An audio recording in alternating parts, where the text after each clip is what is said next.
우리 입안에는 여러 가지 세균들이 같이 묻어서 들어갈 수 있기 때문에 세균들을 걸러주는 1차 역할을 하는 것이 바로 편도라고 보시면 되는데, 작은 구멍들이 있는 분들이 있습니다. 이런 분들은 아무래도 음식물을 드시게 되면은 그 구멍들에 음식물 찌꺼기가 끼게 되고요. 점점 그 부분에 음식물이 더 고이게 되고, 그 부분에 음식물 찌꺼기들이 부패를 하게 되면서 구취를 일으키게 되는 원인이라고 보시면 될 것 같고요. 칫솔질과 함께 해주시게 되면은 대부분 음식물 찌꺼기는 제거가 되기 때문에 제가 말씀드리는 대로만 해주시면 절대 입냄새는 안 납니다.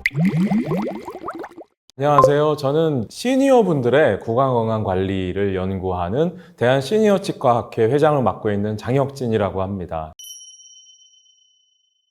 구취라고 하는 거는요, 입안에서 나는 좋지 않은 모든 냄새를 총칭해서 얘기를 하는데요. 쉽게 얘기해서 황화합물들이 입안에서 발생하기 때문에 그 냄새를 맡고서 사람들이 불쾌한 냄새가 난다. 근데 이 황화합물이 생기게 되는 것은요, 어려운 이유가 아니라 식사를 하고 난 다음에 우리 입안에 여러 가지의 그 공간 안에 음식물 찌꺼기가 남기 때문에 황화합물들이 발생하게 되는 것이고요. 만약에 우리 입안에 음식물 찌꺼기가 하나도 남지 않는다면은 입냄새는 절대 나지 않을 겁니다. 입냄새 나시는 분들 본인이 자가 측정을 해보시는 경우가 많이 있거든요. 손등에다가 본인의 타액을 이렇게 침을 묻혀본 다음에 그걸 드라이시키고 나서 추후에 그 냄새를 맡아보는 방법이 있다. 아니면 또 뭐 면봉으로 본인의 입을 이렇게 스캐닝 한 다음에 그 면봉의 냄새를 맡아보는 방법이 있다. 아니면 뭐 입을 가리고 본인의 숨 냄새를 맡아보는 방법이 있다. 이렇게 많은 말씀들이 있는데요. 불행히도 본인 스스로 입냄새, 구취가 나는지를 알아내는 방법은 쉽지 않습니다.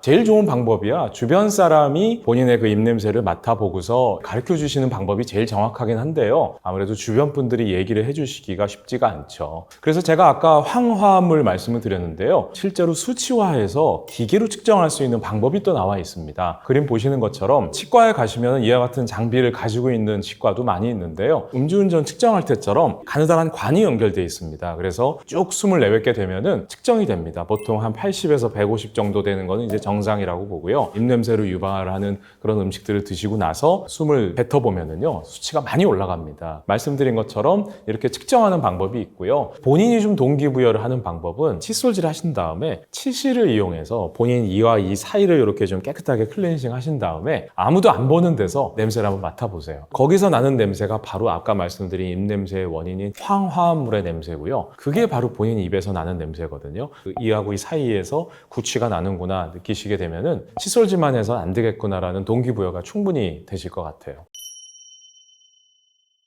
쉽게 얘기해서 한 90% 정도는 구강 안의 이유라고 보시면 될 것 같고요. 나머지 10% 정도는 장기라든가 여러 가지 전신적인 이유 때문에 냄새가 나는 원인이라고 보시면 될 것 같아요. 예를 들자면은 부비동염이라는 것도 있습니다. 코 옆에 있는 공간 안쪽에 농이 차 있는 거죠. 이와 같은 것들을 보통 축농증이라고 부르게 되는데, 계란 썩는 냄새 같은 것들이 좀 납니다. 또 역류성 식도염이라고 해서 위산이 역류하면서 시큼한 냄새가 난다거나, 또 신장이 안 좋으신 분들 같은 경우에는요, 입에서도 약간 그 암모니아, 소변 같은 냄새가 나시는 경우도 있고요. 또 당뇨가 있으신 분들 같은 경우에는 또 희한하게 달달한 냄새가 나기도 하면서 약간 아세톤 같은 냄새가 나는 경우도 있고요. 하지만 이와 같은 전신 질환 때문에 입냄새가 나는 거는 한 10% 정도밖에 되지 않기 때문에 대부분은 구강 내 원인이라고 보시는 게 맞을 것 같아요. 첫 번째는 치주 질환이라고 보시면 되는데요. 음식물 찌꺼기가 입안에 남게 되면은요, 결국은 잇몸 뼈를 녹이게 됩니다.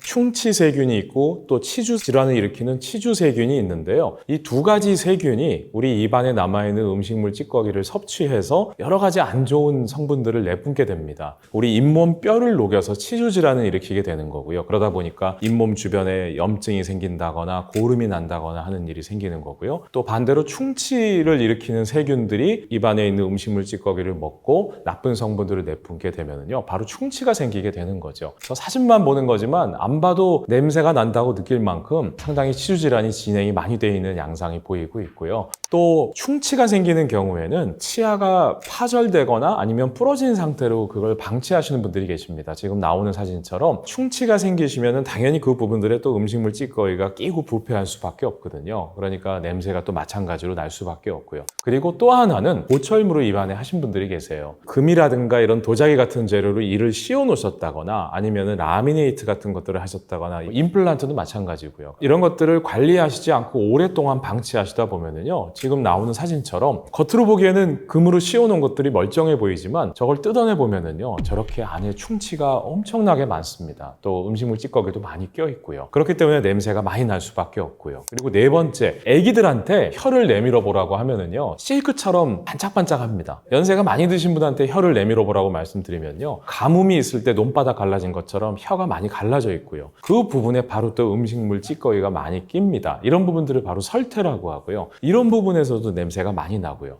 입안에는 편도가 있습니다. 저 부분에 음식물 찌꺼기가 끼어서 결석이 생기게 되면 그 부분도 냄새가 상당히 많이 나게 되는 거죠. 그래서 이와 같은 5가지가 구취를 일으키게 되는 대부분 원인이라고 보시면 될 것 같고요. 이 부분들을 해결하게 되면 대부분의 입냄새는 사라지게 됩니다. 편도는 쉽게 얘기해서 면역을 담당하는 기관 중에 하나라고 보시면 될 것 같고요. 우리 입안에는 여러 가지 세균들이 같이 묻어서 들어갈 수 있기 때문에 그 부분들의 세균들을 걸러주는 1차 역할을 하는 것이 바로 편도라고 보시면 되는데, 어떤 분들은 이 편도가 좀 심하게 다른 분들보다 사이즈가 크신 분들이 있습니다. 구강내를 보게 되면 반듯한 표면으로 되어 있는 것이 아니라 작은 구멍들이 있는 분들이 있습니다. 이런 분들은 아무래도 음식물을 드시게 되면 그 구멍들에 음식물 찌꺼기가 끼게 되고요. 만약에 제거가 되지 않게 되면은 그 부분들이 시간이 지나면서 딱딱하게 굳게 되죠. 편도가 자주 붓는 분들이 또 있습니다. 이런 분들 같은 경우에는 아무래도 그 부분들에 음식물 찌꺼기가 끼면서 그걸 보통 노란 알갱이처럼 보이게 되는 부분들이 편도 결석이라고 하거든요. 입을 크게 벌리면 그 부분에 보임 미는 경우가 꽤 있습니다. 근데 많은 분들이 본인 스스로 제거를 하시려고 건드리시는 경우가 있거든요. 본인이 잘못된 방식으로 이렇게 제거를 하시다 보면 그 구멍이 더 커져요. 점점 그 부분에 음식물이 더 고이게 되고 그 부분의 음식물 찌꺼기들이 부패를 하게 되면서 결국은 냄새가 더 난다거나 뭐 이런 일들이 생기게 되는 거죠. 본인 스스로 편도 결석을 제거하지는 마시고요. 이비인후과 가시면 아마 치과에서 쓰는 그런 석션 같은 걸로 빨아들이는 거는 해주실 겁니다. 다만 그 부분에는 음식물 찌꺼기가 또 끼기 때문에 관리를 잘 해주시는 것이 중요하고요. 근본적으로는 편도가 너무 많이 커져 있는 경우에는 편도 절제술을 한다거나 아니면 편도에 구멍이 그렇게 많이 파여 있어서 음식물 찌꺼기들이 많이 끼는 경우라면 전기 소작술이라고 해서 전기로 그 구멍들만 이렇게 살살 지져버리는 방법도 있기는 합니다. 그래서 그거는 이비인후과 원장님하고 좀 상의를 하시되 본인 스스로 그렇게 편도 결석을 제거하는 거는 좋지 않은 방법인 걸 강조드리고 싶네요. 칫솔질을 어떻게 하시냐면은 그냥 치약을 많이 짜가지고 칫솔질을 그냥 많이 이렇게 하시는 경우는 대부분입니다. 보통 치약을 짜가지고 칫솔질을 한번 하시면은 3분 동안은 하시는 게 좋은데 치약 자체가 화하니까요. 잠깐 하시고 나서 개운하다고 생각하시고 음식물 찌꺼기를 잘 제거되지 않은 상태로 두시는 경우가 많죠. 그리고 대부분은 칫솔질 하나만 하시는 경우도 많고요. 제가 말씀드리는 대로만 해주시면 절대 입냄새는 안 납니다. 칫솔질만 하시는 게 아니라 수압으로 청소하는 것, 보통 수압세정기, 구강세정기라고 하죠. 치간 칫솔 써주시고요. 그리고 치실까지 칫솔질과 함께 4가지를 해주시게 되면 대부분 음식물 찌꺼기는 제거가 되기 때문에 입냄새는 거의 나지 않는다고 보시면 될 것 같아요.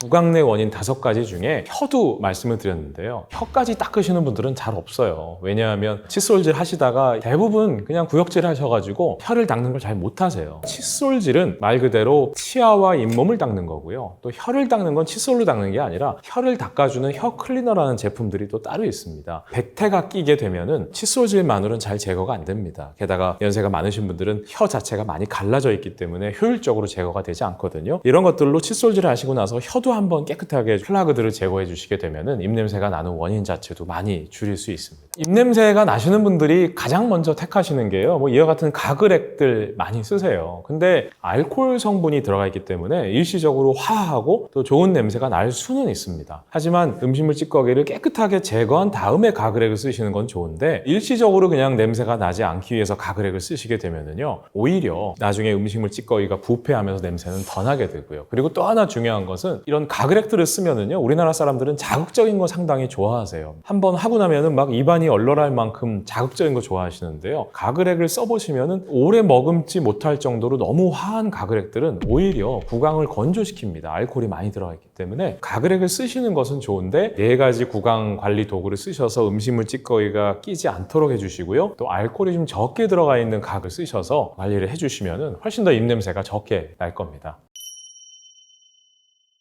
연세가 드신 분들이 체취가 난다 아니면 입냄새가 난다 이런 이유들이 선입견이 아니라 실제로 그렇긴 합니다. 근데 그 이유가 크게 두 가지인데요. 첫 번째는 치주 질환이 있으면은요 잇몸 뼈가 내려가면서 이하고 이 사이가 벌어진다거나 해서 음식물 찌꺼기가 더 잘 끼게 됩니다. 구강 도구를 잘 안 쓰신다거나 치과 검진이 잘 이루어지지 않게 되면은 더 부패하게 되고 관리가 잘 안 되게 되는 거죠. 그게 첫 번째 이유고요. 두 번째 이유는 연세가 드시게 되면은 대부분 침이 잘 안 나옵니다. 나이가 어리면 어릴수록 우리 침샘은 입안에 세 군데가 있는데 침 분비가 훨씬 더 활발하게 됩니다. 갓난 아기들이 구취가 나는 경우는 아마 거의 보시지 못하셨을 거예요. 그게 바로 침 분비가 활발하게 이루어져서 입안에 음식물 자체가 안 남기 때문에 그렇습니다. 근데 불행히도 연세가 드시게 되면은 아무래도 타액이 잘 안 나오게 되니까 입안이 건조하게 되면서 세균들이 더 번식할 수 있는 환경이 될 수밖에 없거든요. 아무래도 본인이 좀 침이 안 나오신다거나 하는 분들은요 물을 좀 더 많이 드신다거나 그래서 입안을 항상 촉촉한 상태로 셀프 클렌징이 될 수 있는 환경을 좀 만들어 주시는 게 좋고요. 자이리톨 껌 같은 거, 무설탕 껌 같은 걸 좀 드시면서 수분이 있는 상태를 유지해 주시면 훨씬 더 입냄새는 적게 날 거예요.